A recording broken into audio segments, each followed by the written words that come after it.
and this would have been one of the reasons why I started making guitars, that people are desperate for some kind of authenticity. You know, the world is so fake and full of shit nowadays that anything that's remotely real seems to grab people's attention. Well, we're delighted to have Michael Ritchie with us, and I asked him before what he wanted me to say about him, but once he started talking, it was also interesting, much more interesting than it would be coming from me, that I decided that we would just start, and he'll introduce himself. Yeah, well, I'm a guitar maker, classical guitar maker. I make guitars largely in the style made in Granada for the last couple of 100 years, up here in Strathalladale in the Highlands of Scotland.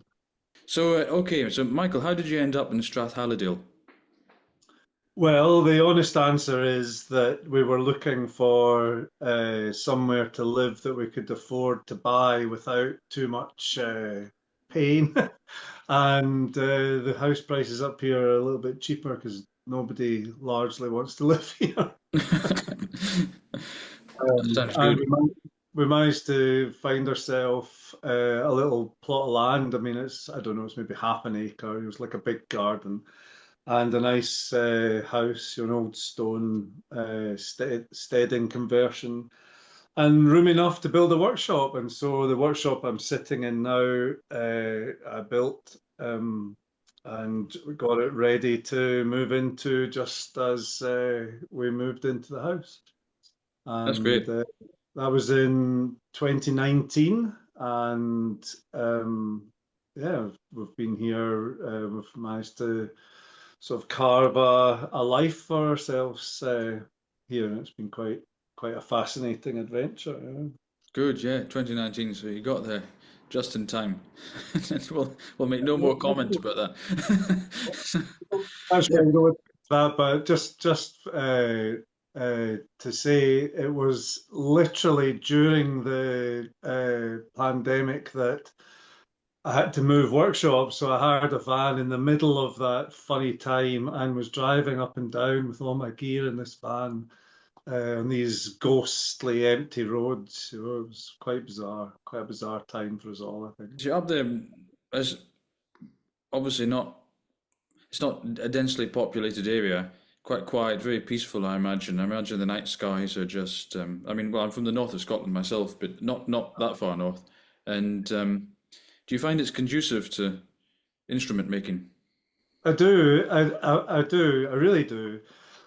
Yes, it's very quiet, and the light I find is fantastic. And oddly enough, it does remind me of Andalusia in some ways. You know, obviously not not too much in the way of the weather, but there are some times that it brings the memories of Granada back to me, particularly Alpujarra, the sort of foothills of the Sierra Nevada. You know.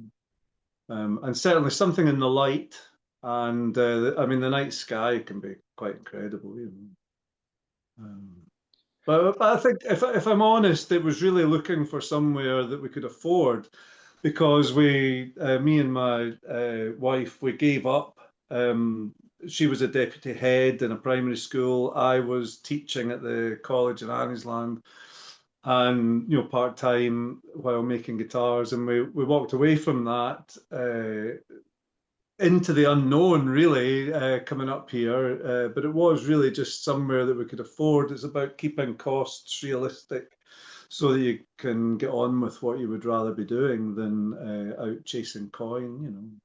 Yeah, it's something that we're quite interested in, and why we wanted to do this podcast and focus on guitar makers is that we're interested in the what goes into a guitar that can't be quantified. You Ah, know, the kind of artistic part of it. And I'm just wondering, you're describing certain similarities, a kind of serenity between where you are now and Andalusia. Is there, I mean, how much of that feeds into your instruments is kind of inspiration? Yeah. well, I mean, I don't. Yeah, I mean, certainly Andalusia and Granada and the whole history of the artisan craft of guitar making in Spain really does shape how I make my guitars. Um, and Strathalladale, well, moving here allowed us to relax a little bit financially. So, if I'm not spending 2 or 3 days, I've always, over the years, as I built my career, I always had to do other jobs.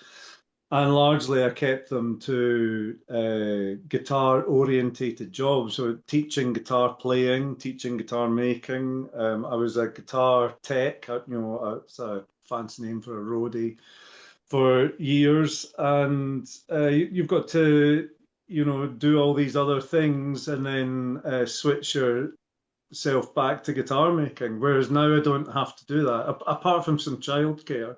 I pretty much get to just make guitars, So that's quite, to put yourself into that position where, mentally you are thinking only about making guitars. I think that has an effect on the overall product. Yeah. Whether that's the what the philosopher's stone that you're looking for, I don't know. Yeah, but it seems to me that you have a kind of, I mean, you use the word artisan. You've got a kind of philosophy of, I suppose, a philosophy of life and living, maybe a philosophy of living that it's very wholesome. Yeah, I think so. My wife is an artisan baker. She's got a small micro bakery, sourdough bread and this kind of thing, bakes and patisseries, and so she's doing that on the premises as well. And so we do often discuss the similarities between guitar making and bread making. And I mean, they're not obvious, but there are still things about, I watch humidity, she watches moisture content and water content, and I think we do discuss what it is to be an artisan, and I think that perhaps is the difference, isn't it? It's what moves you from the aficionado, the hobbyist, if you like, and it's that ability for the work to flow, and I think that's when, and I often think that guitar players must identify with this as well, because it's when you're playing the piece and you know the piece so well that it almost just flows from you, or becomes an extension of it's like walking, or like something you don't think about how you do it, so it's about getting the skill levels to that point where you can just execute each task without too much deliberation and too much overthinking, I suppose. There's something about Spain I've noticed, and I also got this impression when I visited the workshop of Lodi in in Italy, and his dad was working at the bench, working on a guitar, and it just struck me it was a kind of way of life that essentially unchanged for hundreds of years of the workman with his own tools, working for himself, making something beautiful. And they're not in the middle of nowhere, but they're in a small town, and they're just a few paces down a cobbled street from the cathedral. And was it a conscious thing for you to try and kind of recapture some of that? I think so. Perhaps not. Well, I don't know. Often when I started with Bill, I would be restoring Neapolitan mandolins and this kind of thing. Quite old, forsaken instruments that probably weren't worth repairing if there wasn't somebody that was just looking for an in and looking for the experience and something to do. I know. I often thought about who it was that made that instrument in the first place, and that somebody, whatever 100 years ago or whatever it was, sat at a bench, much like I was sitting right now, repairing that person's instrument, making it in the first place. Yeah. Yeah, there is something about it that is almost timeless. You know, well, musical instruments are Yeah, timeless. You know, and it comes down to what musical instrument you're talking about, but the music itself and finding a contraption to make a noise with is pretty much as old as human civilization, isn't it? So yeah, yeah, it is a joy to be a part of that history, and it is a way of life. It's always had to be a way of life, you know. Right. Particularly in the early years when there was the financial constraints. It's a little bit more settled now, and as I say, we moved to this patch up here, which gave us a lot of freedom in that respect. yeah. It's almost the So antithesis of everything modern. Everything's giant corporations. You know, the whole world owned by three people. But somebody like you, you're doing your own thing with that's your own right. hands, with your own I tools. Beautiful. I remember that being a specific thing when I started out. When I started out, I'd been busking in the West End of Glasgow and not and trying to be a musician, a guitarist, a singer, a songwriter, this kind of thing, and it wasn't really going anywhere. And I was looking for a change, and there was of all the options that were available to me, none of them particularly filled me with any kind of enthusiasm or joy, and the course, the guitar making and repair course in Anniesland College, it was at the time, really just struck a chord, and it felt to me that because it was a big decision. I remember leaving the college one day, going, "Am I really going to do this?" Because as I got into the course, the first day of the course, I thought, well, I'll do this for a year, and then I'll have a repair shop in the West End of Glasgow, and that's it, But as you get a little bit more involved in the subject and you understand what you're getting yourself involved with, it it started to seem a little bit bigger than I had perhaps first thought. And so there was that moment. I remember walking home from the college thinking, am I actually going to do this? And there was never really, that was the other thing for me, was there was never really any question about it. The answer was pretty much yes, this is what you're going to do. So Fantastic. it was like getting used to that new suit of clothes, if you like. Yeah, great. David, I cut you off earlier. I'm sorry. Go for I was it. just going to ask Michael on the the issue of working on older instruments for couple hundred years ago. If you ever have that thought that when you're working on a guitar that maybe in 50, 100 or 150 years somebody will be restoring or repairing your guitars and in Yes, the long well, term. yes, well, it does cross my mind. Of course, I always think I hope it's more like the 150 years. But yes, there is. Well, there is that sort of eternal. Well, it's not quite eternal, is it? But there is that side to it. These things get handed down. I often think when somebody commissions an instrument, that they'll be the first people to own it, but eventually it'll be handed on, passed on, handed down, or sold, or moved on. And it's always interesting that to wonder whether the person commissioning the instrument will actually be the person that falls in love with the instrument. They might like the instrument and then pass it on to somebody else, or pass it down, or however these things happen until eventually it finds its place, if you like.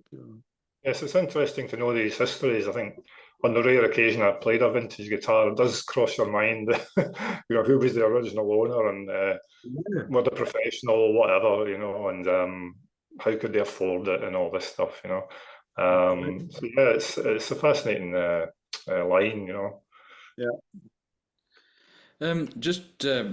Obviously we want to get into not quite the secrets of guitar making because you would tell us those, but it's some of the questions that we've got about your guitars and your ideals when it comes to making guitars. But just for listeners who are not aware of the Annie's Land college and that course, to people in the west of Scotland who are interested in classical guitar, they'll probably know about it. But you went there, you studied guitar making. You studied with was it with Bill Keldy and Paul Highland, the two tutors. It was a fantastic course in those days. I mean, it still is a fantastic course, and it's run now.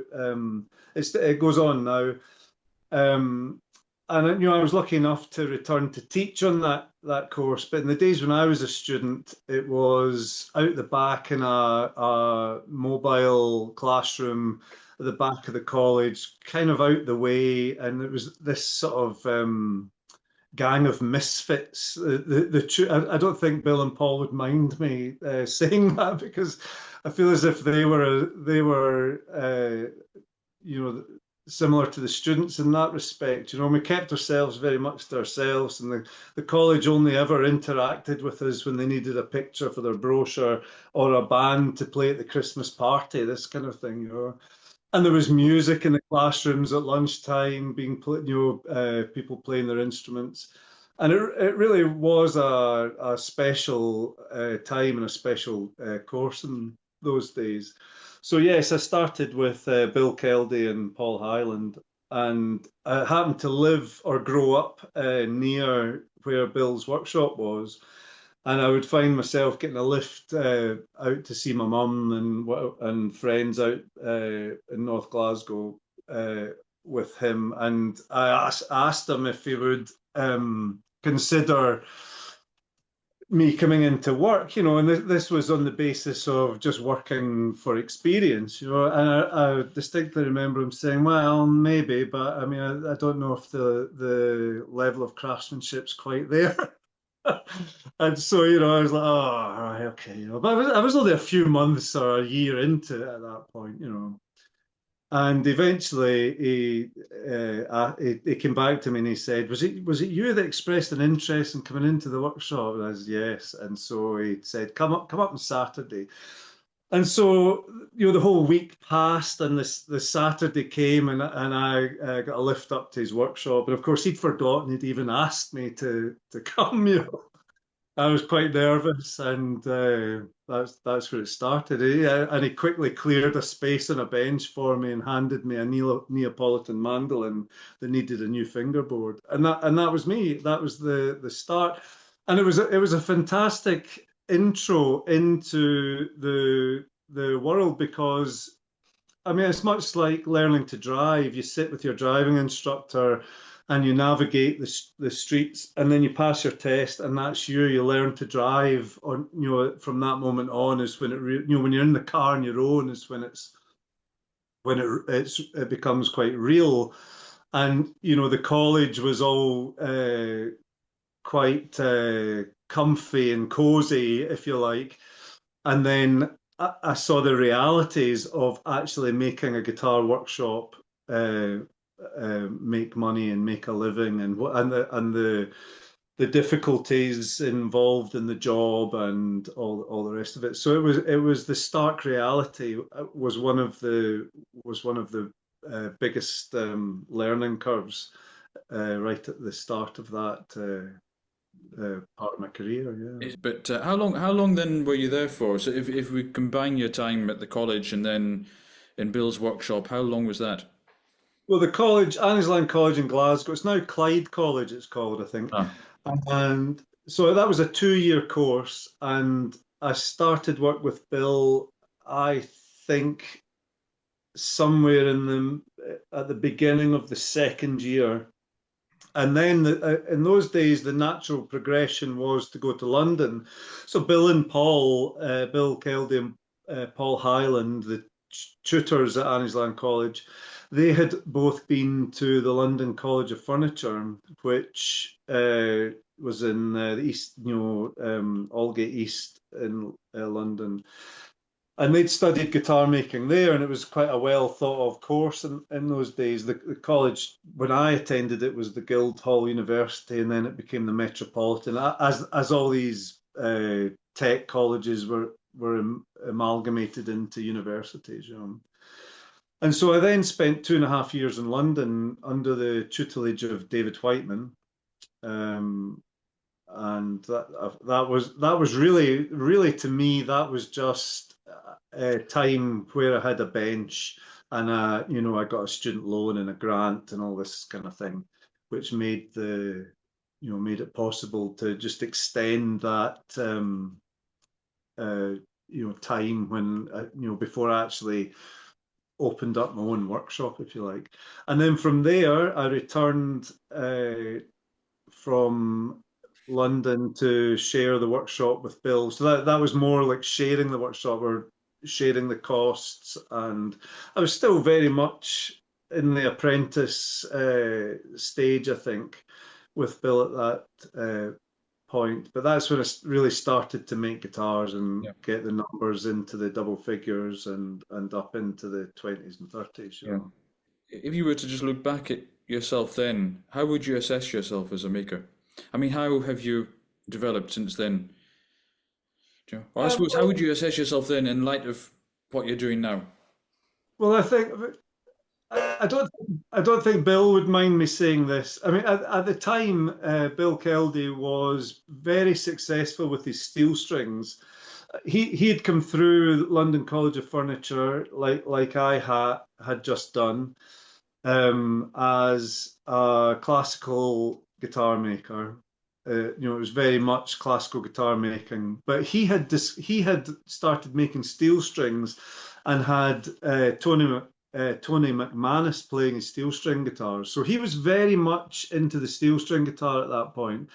And it was really the classical that was drawing my attention. But of course, I was making steel strings because of his influence at the same time. And I suppose if I look at it, hard to frame that question again, Ian, please. Well, I want to get into where you went after that, obviously, and yes. Sorry. Yes. So, what was it that you think that you were maybe lacking at that time? Well, that's what I was going to say. I think Bill wouldn't mind me saying that I'm not sure that we really fully grasped the classical guitar, the nylon string guitar. We were still very much in the dark, I think, and I think you would have to ask Bill to speak for himself in that, but I think he might agree with that. We were making them, and then we were like, right, what have we got? And we were always comparing each other's guitars, and in those days, contact with players wasn't, it was a little bit thin in the ground. And so I'd say we're a little bit in the dark. I certainly felt that there was something missing. There was something, there was some uncertainty, if you like, as to whether we were making guitars that were, really good guitars. Was that something missing in the sound, or? Yes, I think so. I mean, I think there's, obviously Bill had made a lot more guitars by that stage than I had.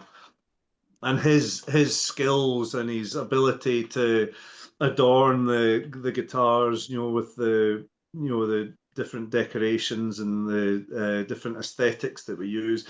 I mean, I learned an awful lot in those early years on that respect. But I think we were always a little bit like not sure about the sound. Yes, and it's not to say that the guitars weren't any good. And David recently had a guitar of mine from David. Was it 2001? Yeah, I think so. Yeah, I think it was only a year. So that's the year I started business. So that was very much in those days, and that guitar I feel I was quite pleased with how it sounded. All these years later. So whether it was some self-doubt or uncertainty on that respect, it's hard to say. And that's where you're leading me to, is the whole Granada affair, the whole moving to Granada, going to Granada, was really finding some kind of truth in that. presenting Rolf Eichinger, the guitar maker in Granada, that showed me the ways of the craft down there.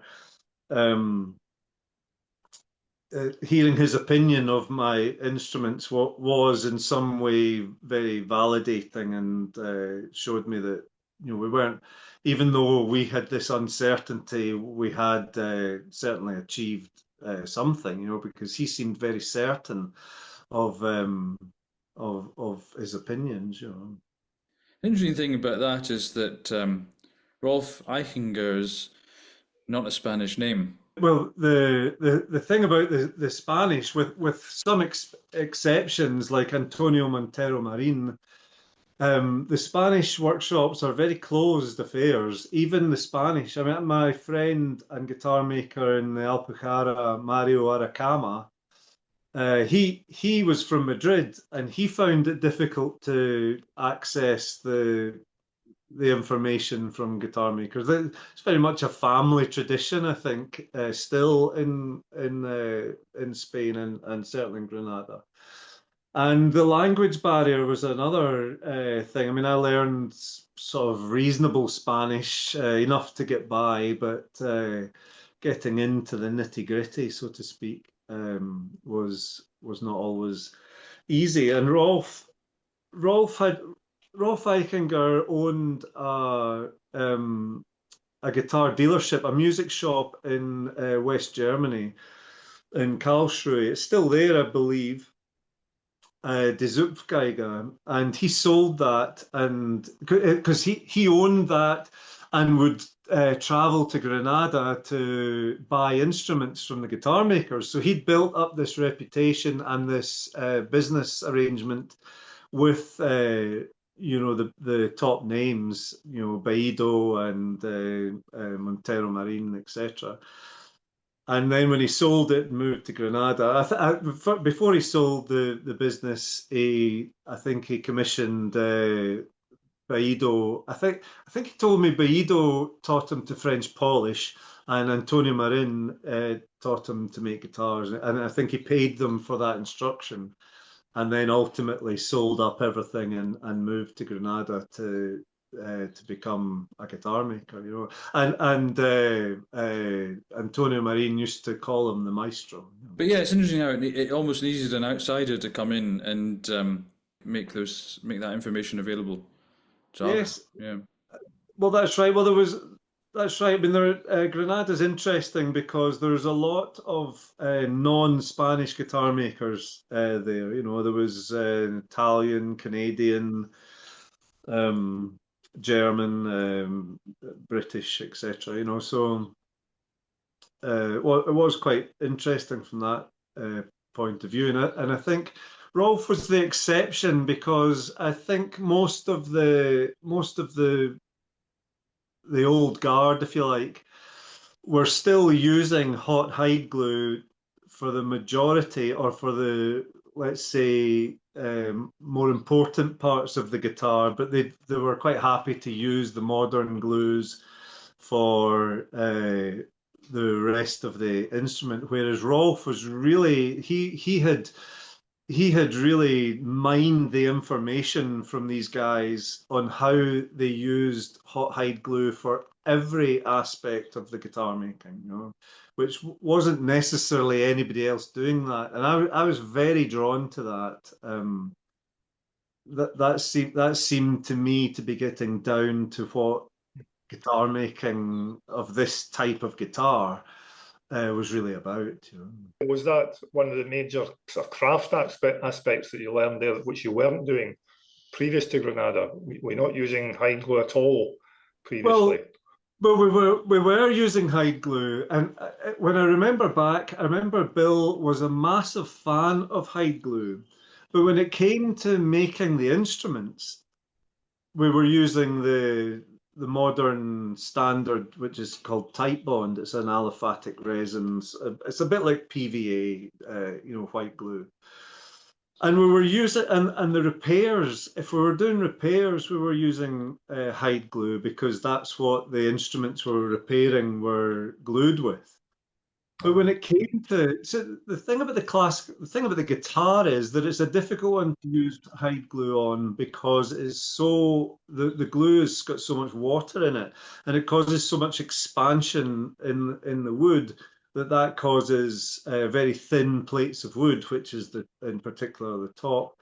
It causes them to distort and to, flip inside out. So you've got to have very keen controls on humidity and an understanding of what you're doing. You see, so to backpedal a little bit, the how my time in Granada came around was that Bill had decided he wanted to go to the Poors Symposium.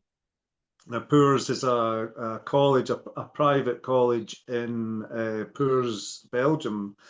And every 2 years, I believe, they do a sort of festival symposium, they call it, on an instrument that they cover in the course. And this year it was on the classical guitar. And I couldn't make it for whatever reasons. It was probably financial. And so he went on his own, and he met there somebody giving giving a talk, and that was Rolf Eichinger. And Rolf Eichinger demonstrated gluing the bindings. So on the edge of the guitar, you've got the binding, which is a hardwood strip, and then just sitting inside it, you've got the purfling, which is a decorative inlay that can be of veneers or something more complicated. And Bill came back from this symposium talking of. I mean, there was all sorts of aspects to it that you can design the shape of the guitar so it fits within itself and makes an octagon and all of this geometry that came into it. But he told stories of this little German man that was gluing two bindings and two purflings. So that's this binding and this binding. So it's both sides of the guitar, the bass side and the treble side, and the purfling at the one time with hide glue. And this was an absolute revelation, if not an anathema. It was like, how is that even possible? It was just like, what? And we very quickly set about trying these methods out that he'd garnered from this. I don't know how long Rolf spoke for, an hour or something, maybe. And so suddenly we were trying these methods out, and they worked fantastically.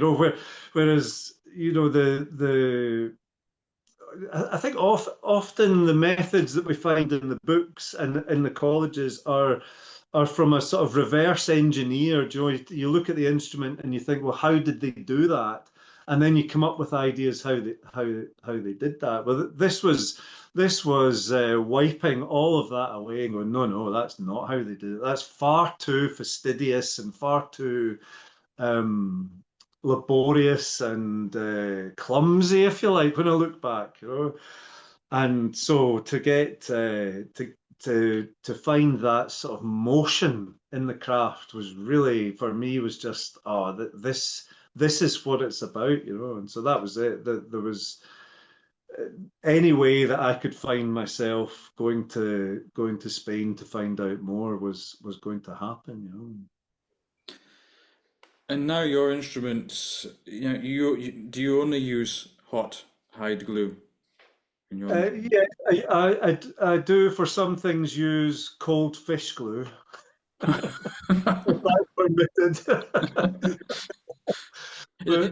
Is that the Scottish alternative? That's right. Well, no, it's a German glue. It's a German glue. Well, that just makes life a little bit easier in certain areas, But certainly, 80-90%, it's hot hide glue all the way. What is it that gives to the instrument? I mean, it's maybe not even possible to answer that, but I'd like you to try. Yeah, I'm not sure. I mean, the argument was always that the trouble with the modern glues is they creep over time, so the joints pull open, and whether that's an issue when something's so tightly glued, and there are plenty of makers out there that only use these modern glues and make fantastic instruments. So it's obviously not the be all and end all, but for me it was really part of something, and maybe it harps back to what you were saying earlier about this lineage and doing things the same way they were done all those years ago.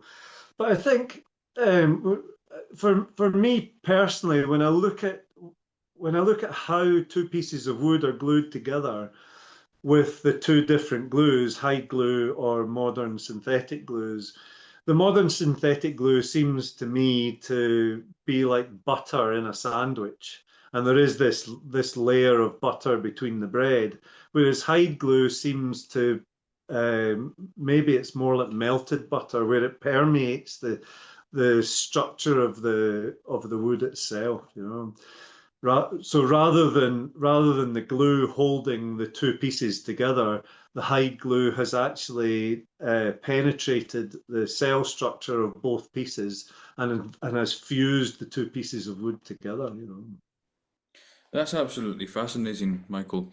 And the thing is that it's bound to make some kind of difference to the sound as well. I mean, okay, you're saying that there's lots of makers who just use synthetic glues and they make fine instruments, but the thing is, I suppose they're going to sound different, you know. And I suppose there's an element as well. I just made me think. I mean, that I think just aesthetically, I'd be more attracted to somebody using, the traditional glues. But I suppose there's an element of Chesterton's fence here that that two guys walk along the street and one guy says, "What's that fence doing there? It should be taken down." And the other says, "Well, in actual fact, you should leave it there until you know what it's there for." And I suppose that's the thing here. It's that Spanish guitar is made with these glues, and until you actually, and you'll probably never really be able to know what it gives to an instrument. But why take it away? Why change it? Well, I think that's It does right. something. Well, I think these when the modern glues came along, and I think that was what was important to Rolf. When the modern glues came along, a lot of the methods that go along with using hide glue were no longer needed. And when I look at the methods I learned in the early days of college and the things you find in books compared to the methods I learned in Granada, there is something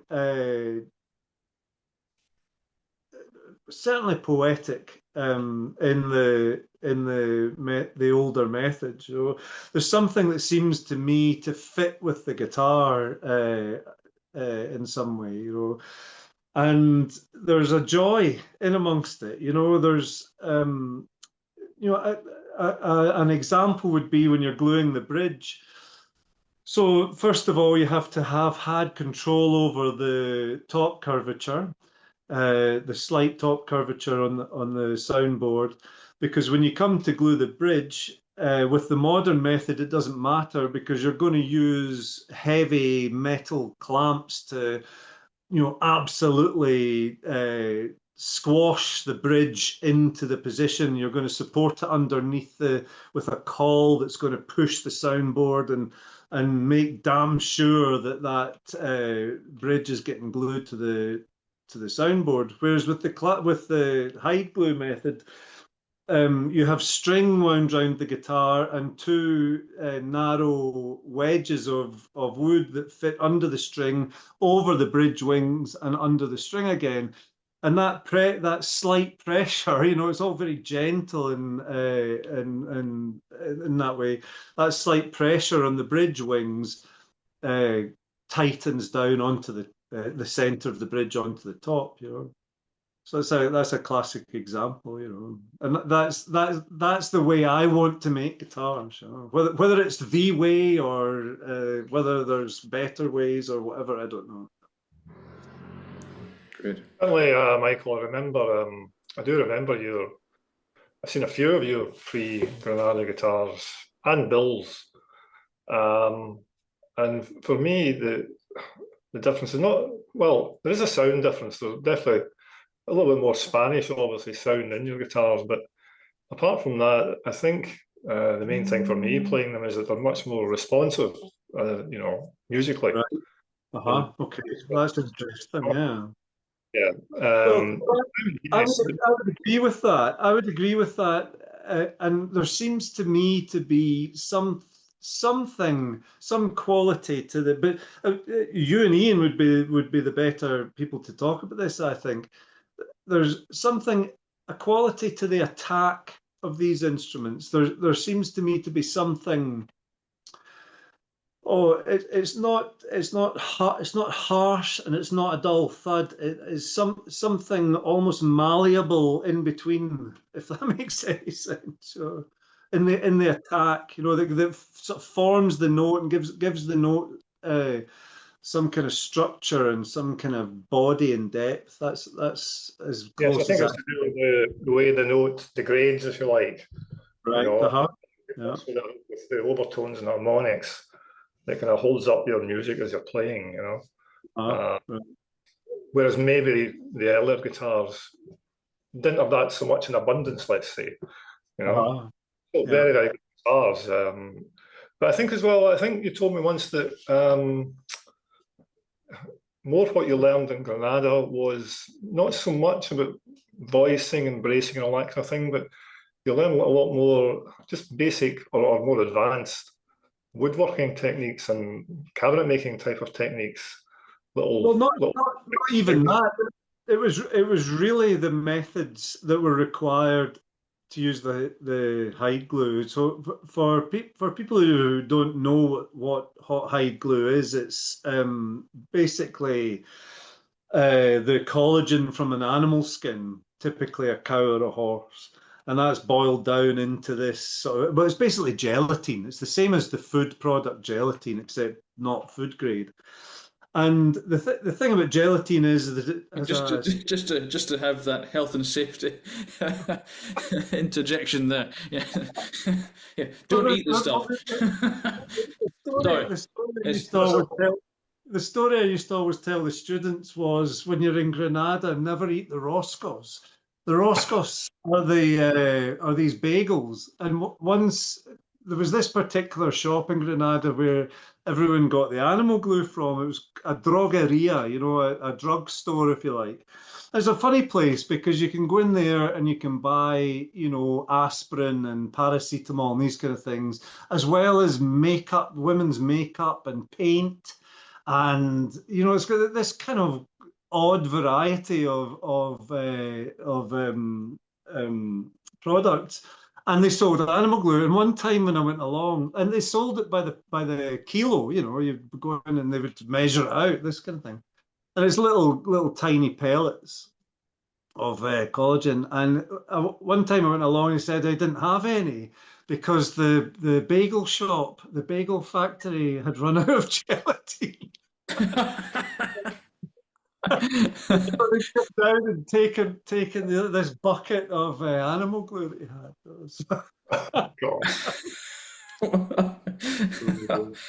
think it was long enough to go that the bagel factory won't mind me telling the story. Yeah.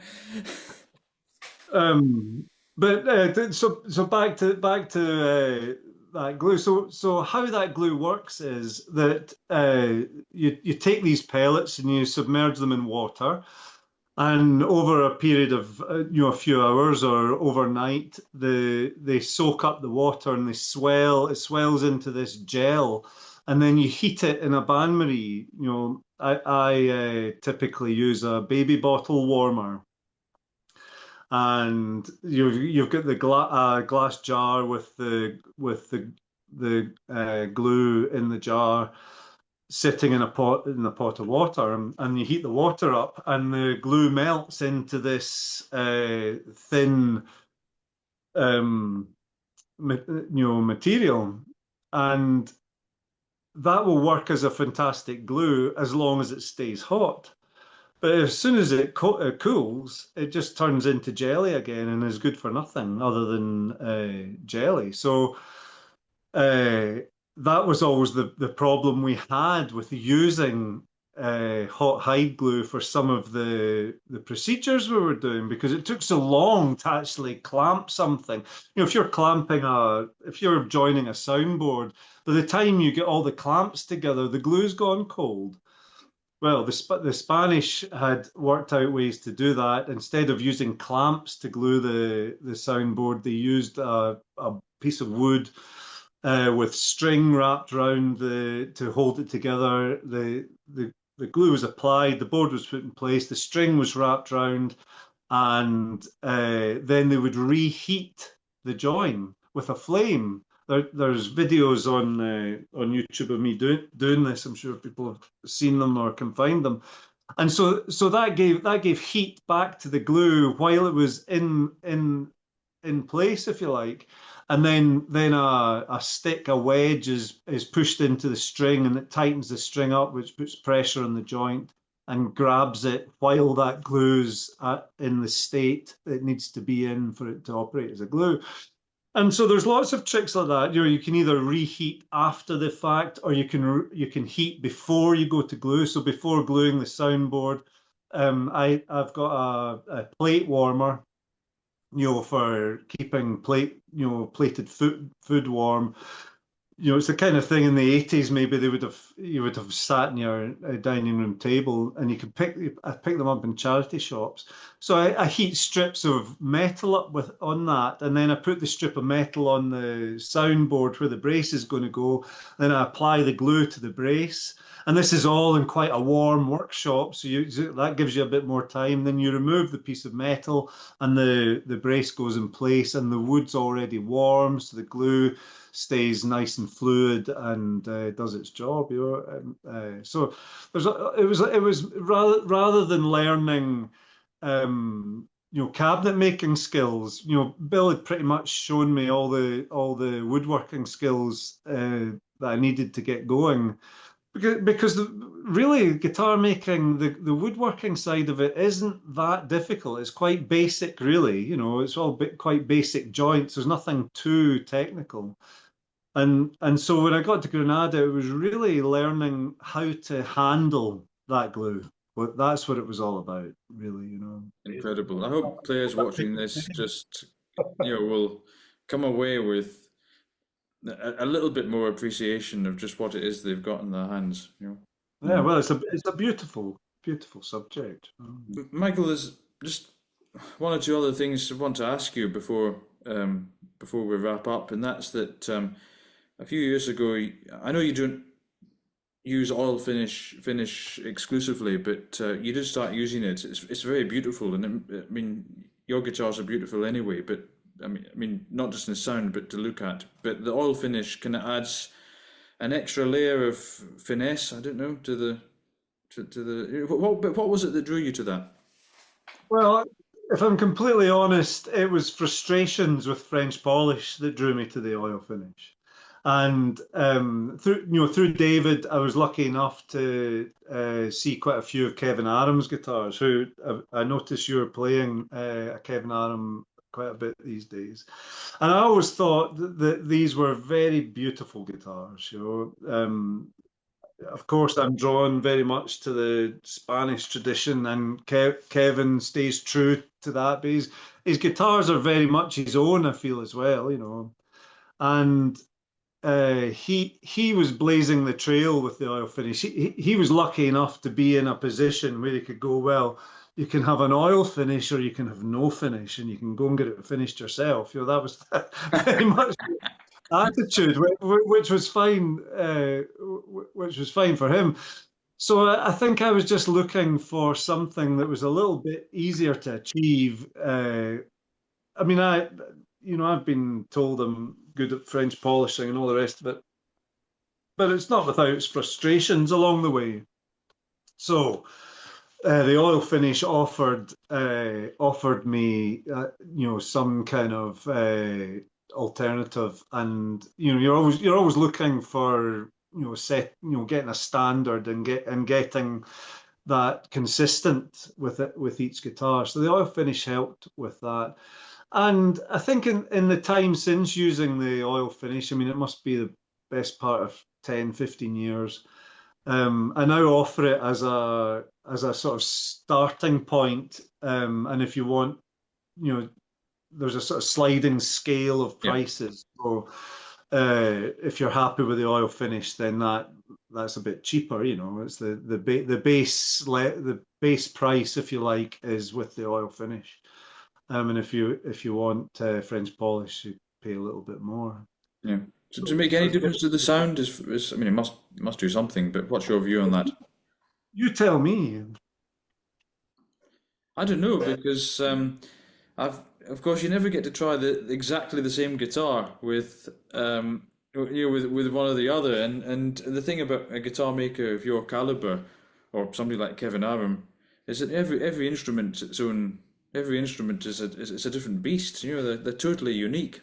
And Yes. obviously there's a certain quality control you get with a maker like you, but each instrument is different. So when you pick one different instrument up, you think, well, I don't know if it's the finish. I don't know what it is that makes it sound that way. It sounds different from the other one.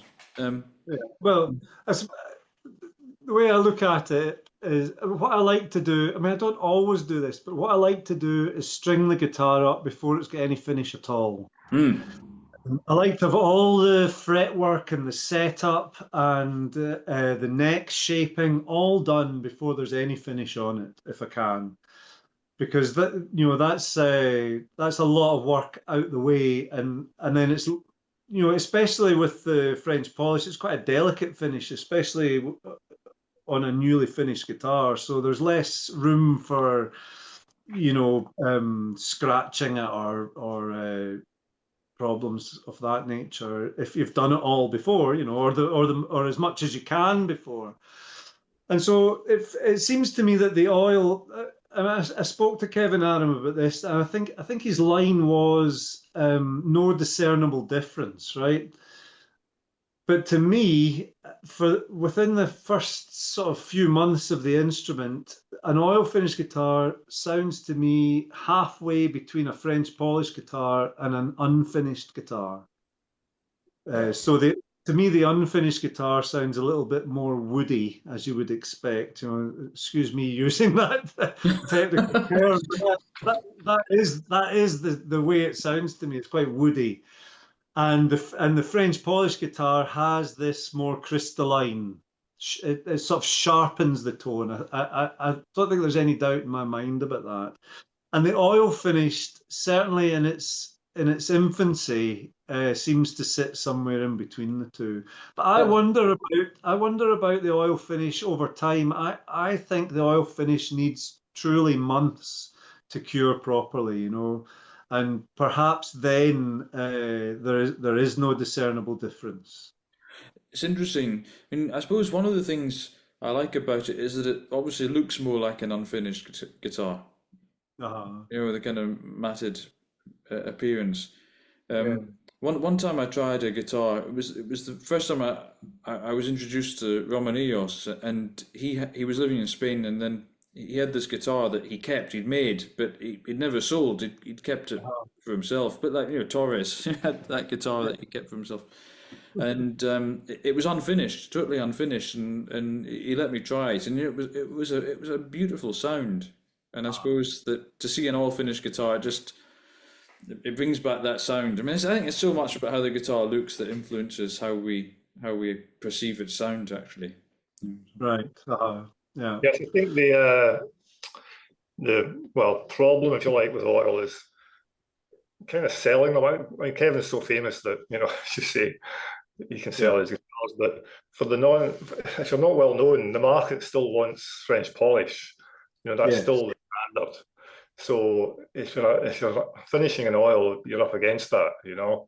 It's kind of it's not always expected. You see, what I find strange about that, David, is that that would make you think that the classical guitar market is extremely conservative in what it wants from a guitar, and yet it seems to people seem to go in for any innovation other than the finish. I mean, you double tops, lattice braced things. You got synthetic glues. I mean, so much of this conversation was just about glue, the traditional gluing methods, and it's like, well, I don't care what glue they use, as long as it's got French polish. Yeah. It seems strange, doesn't it? Yeah. Definitely, yeah. Talk about getting things in the wrong I always perspective. find it interesting though when I'm exhibiting guitars, and when the players' spouses come along, boyfriend, girl, whatever, and look at the guitars, they're drawn almost every time to the oiled guitars for aesthetics. That's what they want to look at and touch, Yeah. the non-guitarists. I wonder if that's born out of them being different. I wonder if everybody's used to the shiny object, and then along comes the satin matte. It's like, oh, that's different, rather than, I don't know. Yeah, and they always want to touch it. Always want to stroke it. Well, the funny thing about French polish is that it's almost the worst choice. It's a bit like the fingerboard being ebony. It's almost the worst choice of wood. It's so prone to movement with changes in humidity and whatever. But it's just what we use. And maybe the same with French polish. I mean, it erodes with sweat. It marks easily, it's the alcohol melts it. So I mean, it's really the worst finish for guitarists. Where are you on recent developments away from the fan braced design?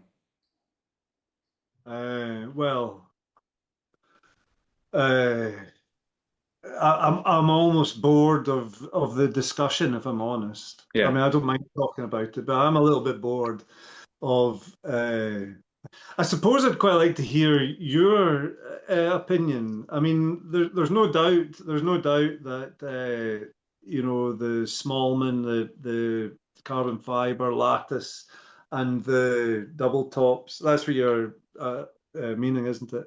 Yeah.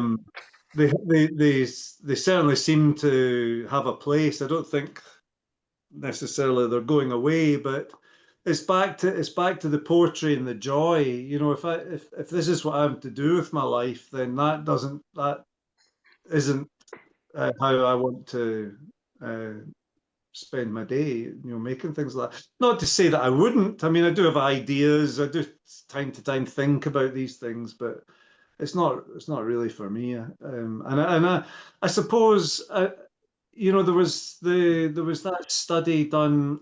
I think it was Otto Wauwinkel. Excuse the pronunciation. Is he the guitar maker who has a wife who's a concert player? I think. Well, I know Bert Quackle has a. No, it wasn't. Has a play. I'm not sure. Forgive me if I've got the wrong guy, but anyway, there was a study, I'm sure, from a. People in the comments can tell us. Yeah, I'm sure people will correct me, but there was a study talked about where it was the two guitars, traditional and modern, were taken into a concert environment, and people were sat about the auditorium, in the stalls at the side, in the balcony at the back, wherever. And the traditional guitar was the one that could be heard in most places, and really, so I think what was inferred from the whole thing was that really it was to the benefit of the player. The player could hear the guitar more with these modern instruments, So, I mean, if that's all you're getting, is it really worth all the commotion? I wonder. I mean, if people like it, people like it. Yeah. I suspect there's an element of truth in what you say there. I mean, I've been reading just the last couple of weeks the Pujol biography of Tárrega, and there's got a lovely chapter on Torres, because Torres is so crucial, to Tárrega's life and what Tárrega did for guitar playing and guitar composition, guitar arranging, Yeah. and it got me thinking about just what is it that the Torres innovation brought to the guitar.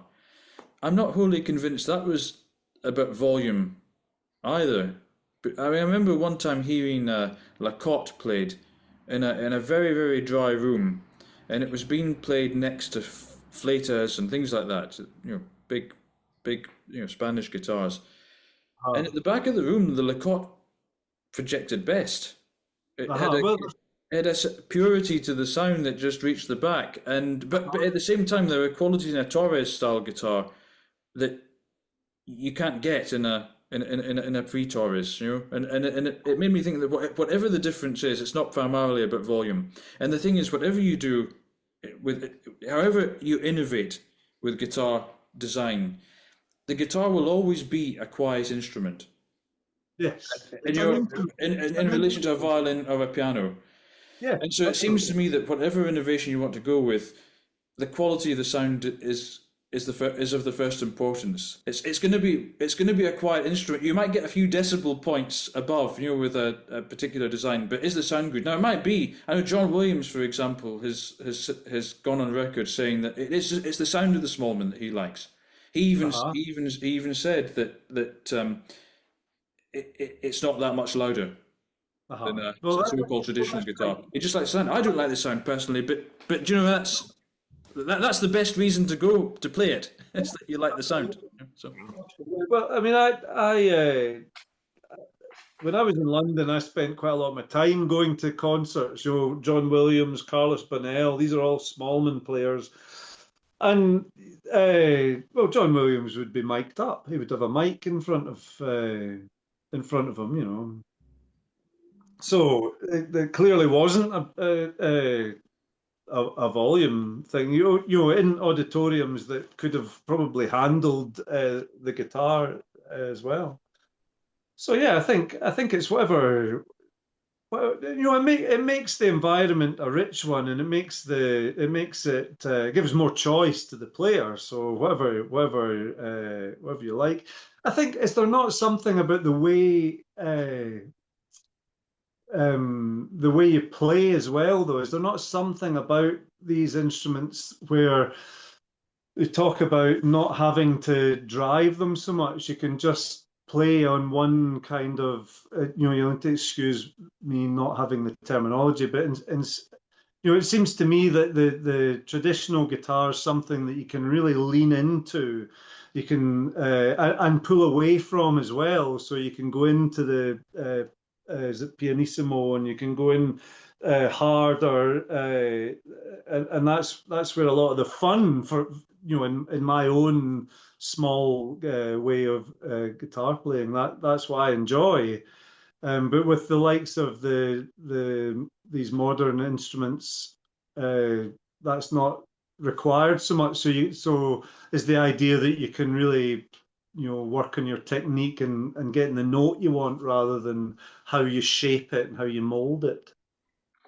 Yeah, well, there's someone that David and I both know who told us that an eminent guitarist had asked, why are you playing a traditional guitar? You're having to work so hard with your right hand. You could just start using a double top, and you won't need to put nearly so much effort into it. And of course, his response was, "Yeah, but that's the sound I want.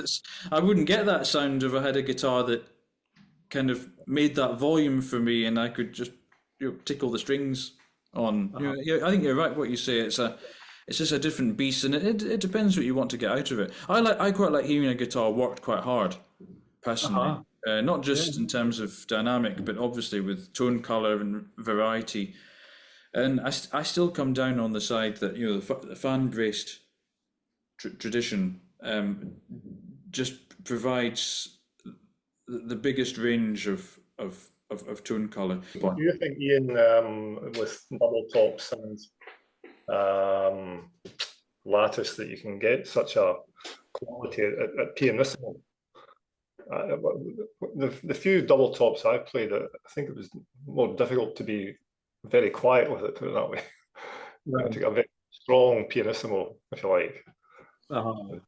I'm just not, I'm not sure. I haven't played them enough. No, me neither. Well, loud to the players, Michael says. It's more difficult to the bass range. I felt anyway that you can get with a traditional Torres style. Or Granada. Anyway, I do want to make this, as Michael said, it's actually become quite a boring topic, this whole thing of comparing the things. And we do want to sound like grumpy old men bemoaning every innovation, because that's not what it's about. I'm genuinely interested in the sound. And as I pointed out, John Williams, he plays a Smallman because he likes the sound. It's got nothing to do with at least not primarily, but volume.